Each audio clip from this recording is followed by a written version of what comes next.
കാണുവാനായിട്ട് ഒരുപാട് ആൾക്കാർ താഴെ കൂടിയിട്ടുണ്ട്. ഇത് ലക്ഷദ്വീപിലെ പോസ്റ്റ് ഓഫീസാണ്. അതിന് തൊട്ടടുത്തുള്ള ഈ ഈസ്റ്റേൺ ജെട്ടി എന്നറിയപ്പെടുന്ന ജെട്ടിയിലാണ് ഈ പ്രതിഭാസം കാണപ്പെടുന്നത്. തിരമാലകളുടെ ഹൈറ്റ് വളരെയധികം അധികമായതിനാൽ തിരമാലകൾ ജെട്ടിയിലേക്ക് തള്ളിക്കയറി ഇതിനകത്തൊക്കെ വെള്ളം കയറുന്നുണ്ട്. ഇത് ഷിപ്പ് അടുപ്പിക്കേണ്ടിയിരുന്നതാണ്, പക്ഷേ അടുക്കാൻ കഴിയുന്നില്ല. നോക്കാം, തിരമാലകൾ ജെട്ടിയിലേക്ക് ഇരച്ചു കയറുകയാണ്.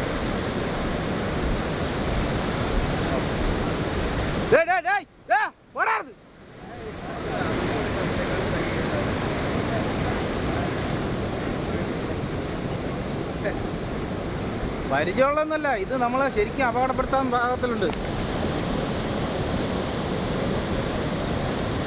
തിരമലയിൽ ജെട്ടിക്കുള്ളിലേക്ക് വെള്ളമായി കയറി വരുന്നത് കാണാം.